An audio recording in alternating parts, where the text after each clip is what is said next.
Warahmatullahi wabarakatuh. Baik, kita lanjutkan ini materi tentang arsip rekaman suara. Jadi bagaimana pengelolaan arsip rekaman suara. Jadi ini bagian kedua. Kita masuk ke tema seleksi, penilaian, identifikasi dan akses. Ya, itu. Jadi di dalam pengelolaan arsip rekaman suara itu hampir sama dengan pengelolaan arsip audio visual ya. Jadi arsip audio visual itu ada still image itu foto, kemudian ada mapping image citra bergerak itu film, dan yang terakhir sound recording jadi rekaman suara. Jadi prinsip dasarnya sama, urut-urutannya juga sama, hanya yang membedakan untuk misalnya arsip foto dengan arsip sound recording. Untuk finding aid-nya jadi alat temu baliknya ya itu sedikit berbeda, tapi kalau sound recording itu lebih pada penggunaan model register, jadi daftar arsip foto ya begitu. Jadi ini jadi mulai dari seleksi, penilaian, identifikasi, dan ini accessioning ya, perjanjian penggunaan, kemudian ini arrangement, klasifikasi, kemudian deskripsi, kemudian konservasi dan preservasi, ya, kemudian penyimpanan, dan yang terakhir itu digitalisasi atau juga bisa disebut oleh media. Ya, ini di urut-urutannya ini. Jadi kita masuk ke bagian ini seleksi dan sampai ke accessioning ya. Yang bagian satu kemarin itu tentang konsep dasar arsip rekaman suara ya. Itu baik, kita mulai dari ini seleksi dan penilaian. Jadi di sini konsep seleksi yaitu digunakan untuk memisahkan arsip rekaman suara ya, yang bisa disimpan ya, dan yang tidak bisa disimpan ya. Untuk ini seleksi ya. Jadi kemudian ya untuk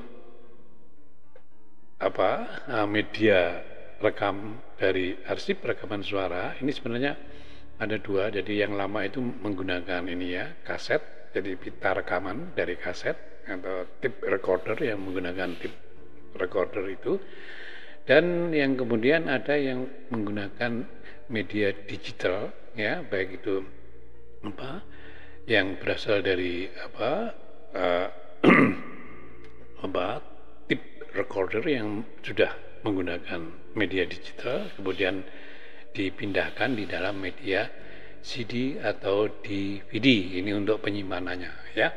Jadi keduanya, jadi arsip kaset maupun media CD dan DVD ini dipisahkan dari yang bisa disimpan permanen dan yang tidak bisa disimpan permanen ya. Ini untuk seleksi dan penilaian arsip rekaman suara. Nah, yang tidak layak disimpan itu yang bagaimana? Misalnya suaranya tidak jelas dan isi rekamannya juga tidak bisa didengarkan dengan baik ya, termasuk juga fisik dari media simpannya itu rusak. Ini yang tidak bisa dilanjutkan untuk disimpan ya, itu.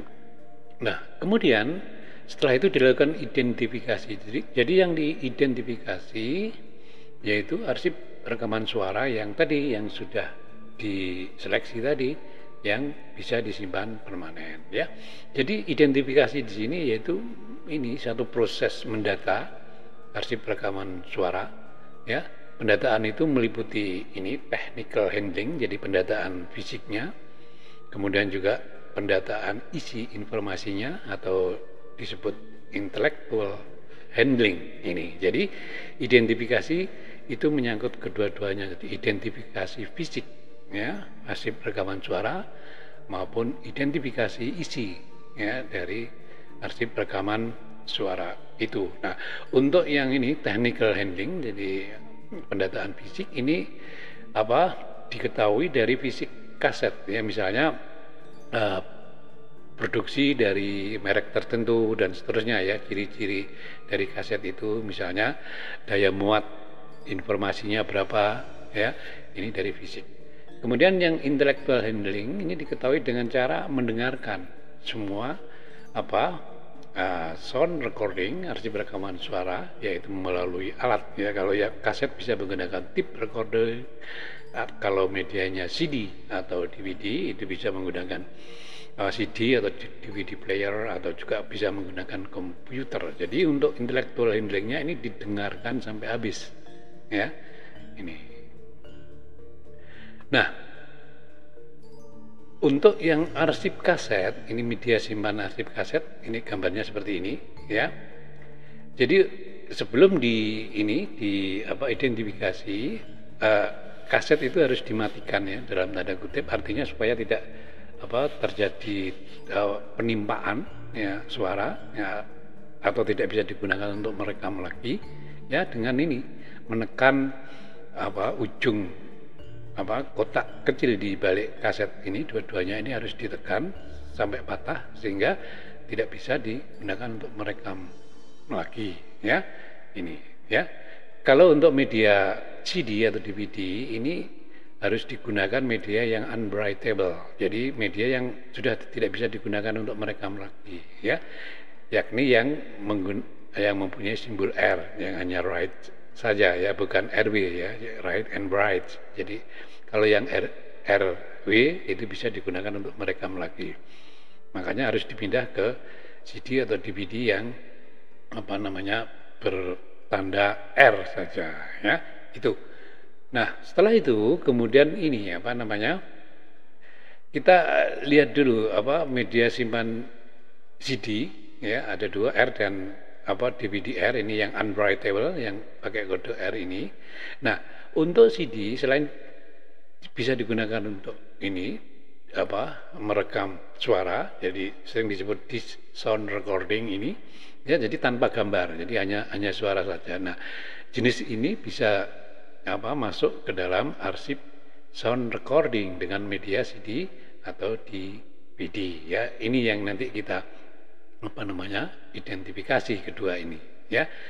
Namun demikian perlu diketahui juga bahwa CD dan DVD ini juga bisa digunakan untuk ini, ya, arsip still image, jadi citra diam, ya, foto. Jadi bisa untuk menyimpan foto, grafik, ya, gambar dan lain-lain. Dan ini termasuk dalam still image ini tidak hanya foto, tapi juga misalnya ini, ya, karya-karya ilmiah, skripsi, ya, tesis, disertasi, foto wisuda, sampai dengan bentuk e-book, ya. Jadi buku elektronik yang disimpan di CD atau di DVD ini masuk kelompok lain. Tapi kita tidak membicarakan ini, tapi yang hanya digunakan untuk merekam suara saja, ya. Ini nanti di bagian lain, ya, kita bicara mengenai audio visual, ya. Ini.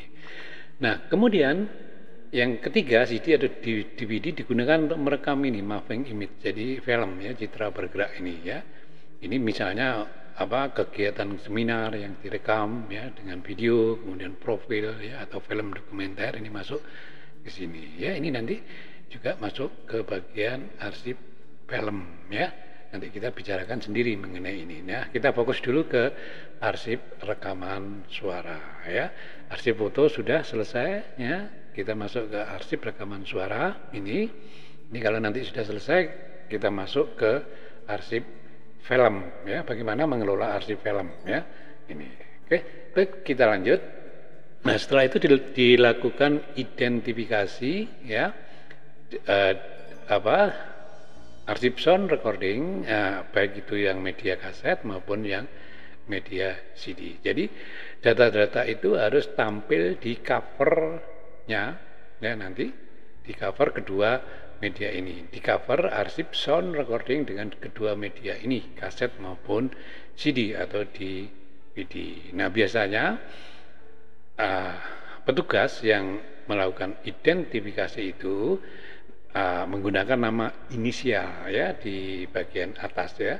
Ini misalnya ini, ya, AY_1, ini petugasnya namanya Ayu, ini kaset ke-1. Nah, kalau kasetnya banyak atau CD-nya banyak, ini nanti bisa sampai ke misalnya jumlah kasetnya 20, nanti ini akan berakhir pada AY20 ya, kalau yang mengidentifikasi ini AYU. Ya, begitu juga untuk CD ya, diperlakukan sama seperti media kaset ini ya. Ini. Nah, ini kira-kira bentuknya seperti ini, apa namanya? Kartu identifikasi. Ini kebetulan sudah diisi ya. Tadi kan ada identifikasi untuk intellectual handling, ini isi informasinya.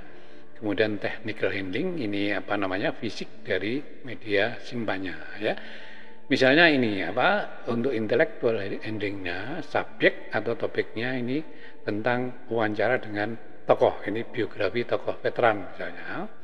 Kemudian interviewers, ini tokoh yang diwawancarai, misalnya namanya Dr. Abu Nawas. Kemudian interviewee ya, ini misalnya yang mewawancarai siapa ya, ini Anu Subianto misalnya. Tempat wawancara di mana, tanggal wawancara, durasi ya, panjangnya 90 menit ya. Kalau kaset itu kan ada yang C60 dan C90, itu artinya yang C60 itu 60 menit ya. Tapi kalau media CD ya, itu waktunya lebih lama lagi ya, itu. Nah, kemudian untuk technical handlingnya, ini vendor itu ya pabriknya, yang buat siapa? Ini misalnya untuk kaset Sony ya, jenisnya apa, C60 atau C90, jumlah kasetnya dalam satu wawancara ini misalnya 1 ya 1, kalau 2 2, 3 3 ya. Ini nomor dan kode sementara ini yang identifikasi, ini tadi contohnya AY-1. Nah, kalau CD ini mereknya ya. Mereknya kan macam-macam CD ya, Sony juga ada, GT Pro. Nah, kalau yang CD ini 700 MB ya satu CD. Kalau yang DVD itu biasanya lebih banyak ya, 3, atau 4 GB gitu ya, ditulis di sini ya. Oke. Kalau hanya kaset saja ini berarti tidak ada. Kalau hanya CD atau DVD berarti yang ini tidak ada ya. Begitu cara mengidentifikasi arsip sound recording atau arsip rekaman suara. Oke, sementara sampai di sini dulu, nanti kita lanjut ke bagian berikutnya, bagian ketiga ya. Oke, terima kasih. Assalamualaikum warahmatullahi wabarakatuh.